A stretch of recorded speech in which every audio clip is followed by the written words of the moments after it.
বরিশাল শহরের ব্যস্ততার ভেতরেই যেন লুকিয়ে আছে এক টুকরো নির্মল সৌন্দর্য। মৌসুম পুরোপুরি শুরু হওয়ার আগেই শ্বেত পদ্মে ঢেকে গেছে শহরের ঐতিহ্যবাহী শত বছরের পদ্মপুকুর। দূর থেকে তাকালে দেখে মনে হয় সবুজ জলরাশির উপর যেন কেউ সাদা রঙের আস্তর বিছিয়ে দিয়েছে। হালকা বাতাসে দুলতে থাকা পদ্ম ফুল আর পাতার এই দৃশ্য প্রতিনিয়তই আকৃষ্ট করছে দর্শনার্থীদের। শহরের কোলাহলের মাঝে এমন শান্ত নির্মল এক দৃশ্য যেন মানুষের মনে আলাদা এক প্রশান্তি এনে দেয়। শুধু চোখের দেখাই নয়, পুকুরের দেওয়ালের বাইরে দাঁড়িয়ে ভেসে আসে পদ্মের মন মাতানো ঘ্রাণ, যা মুহূর্তেই ভরে দেয় চারপাশের পরিবেশ। পুকুরটির চারপাশে দাঁড়িয়ে দেখা যায় দেওয়ালের পাশে বিস্তীর্ণ জলজুড়ে ফুটে আছে অসংখ্য শ্বেতপদ্ম। কোথাও একসঙ্গে গুচ্ছ গুচ্ছ ফুল, কোথাও বা আধফোঁটা কুড়ি, সব মিলিয়ে যেন প্রকৃতির এক নীরব উৎসব। শুক্রবার দিন বেশি লোকজন হয়, আর সকালে হয়। যারা আসে এখানে, অনেকে ট্যুরিস্ট যারা আসে এরাই বেশি এদিকে আসে। এখানে অ্যালাউ নাই, এখানে আমাদের ছাড়া যে আছে তাদের অনুমতি ছাড়া অ্যালাউ নাই। হয়তো 2 জন মানবিক কারণে দিতে হয়, আবার ছাড়া যখন অনুমতি দেয় তখন তারা ঢুকতে পারে, দেখতে পারে, ছবি তুলতে পারে। বরিশাল বিভাগের একমাত্র শ্বেতপদ্ম যেখানে আছে সেটা হচ্ছে এই যে বিআইডব্লিউটি এর অফিস এইটা।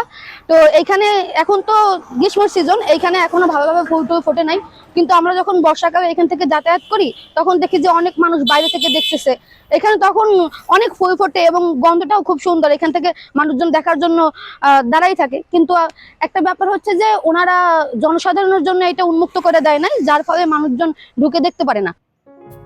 তবে সেই সৌন্দর্যের কাছে যাওয়ার পথ এখন যেন আর আগের মতো নেই। পুকুরটি বাংলাদেশ অভ্যন্তরীণ নৌ পরিবহন কর্তৃপক্ষের দফতরের ভেতরে অবস্থিত হওয়ায় নিরাপত্তার কারণে কয়েক বছর ধরে দর্শনার্থীদের প্রবেশ সীমিত করা হয়েছে। ফলে আগের মতো কাছ থেকে পদ্ম দেখার সুযোগ হারিয়েছেন অনেকটা।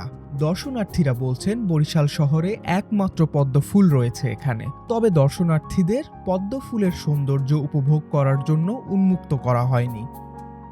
বরিশালে প্রায় 100 বছরের পুরানো ঐতিহ্য আমাদের হিমনির পদ্মপুকুর। এটা ব্রিটিশ আমলের শেষের দিকে এটা তৈরি হয়েছিল, কিন্তু এই পুকুরটা অনেক ঐতিহ্যবাহী আমাদের বরিশালের। বিভিন্ন প্রান্ত থেকে মানুষ সবসময় এইখানের সেই সুন্দর হিমপদ্ম এটা দেখতে আসে। কিন্তু আমরা দেখছি 2024 সালে এখানের যারা রক্ষণাবেক্ষণ আছেন বিআইডব্লিউটি এর কিছু কর্মকর্তা উদাসীনতার কারণে এখানে সকল হিমপদ্ম একবার তুলে ফেলছিল, এটা নিয়ে হয়েছিল।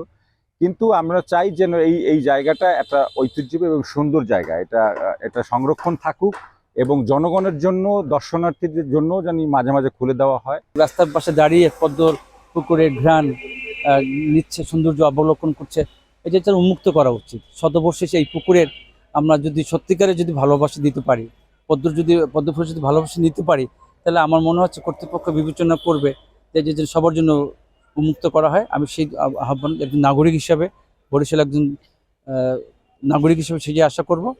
পুকুরটির সৌন্দর্য রক্ষায় উদ্যোগ সহ সর্বসাধারণের জন্য উন্মুক্তের দাবি জানাচ্ছেন সাধারণ মানুষ। দৈনিক যে আপনার সময়টা আছে সেই সময়ের ভিতরে সকাল 9টা থেকে আপনার বিকাল 5টা পর্যন্ত এটা তো অফিস টাইমে খোলা থাকে, এবং কেউ যদি সাধারণ দর্শনার্থী আসে সেই সময় তারা উপভোগ করতে পারছেন। সমস্যাটা হচ্ছে যেটা শুক্র এবং শনিবার, সেই জায়গাটায় স্পষ্ট করে বলা আছে যদি কোনো গণমাধ্যম কর্মী অথবা সরকারি কোনো কর্মকর্তা অথবা কেউ যদি দর্শক বা দর্শনার্থী তারা যদি কেউ তাদের পরিচয় দিয়ে ঢুকতে চান, সেক্ষেত্রে কখনোই এটা বাধা দেওয়া হয়নি। কিন্তু সেক্ষেত্রে তাদের জাস্ট একটু তাদের নাম এবং পরিচয়টা এন্ট্রি করে রাখা হচ্ছে, এটা নিরাপত্তার স্বার্থেই। আর যেহেতু আমাদের ভিআইপি মুভমেন্টের ক্ষেত্রে সরকার 5টা দিন ওয়ার্কিং আওয়ারে এখানে ভিআইপিরা থাকেন, বিভিন্ন সংস্থার বিভিন্ন মন্ত্রণালয় এবং আমাদের নৌ মন্ত্রণালয়ের লোকজনও থাকেন এবং আমাদের হায়ার অফিসিয়াল থাকেন, সেই জন্য কিছুটা নিরাপত্তা চাদরে রাখা হয়েছে।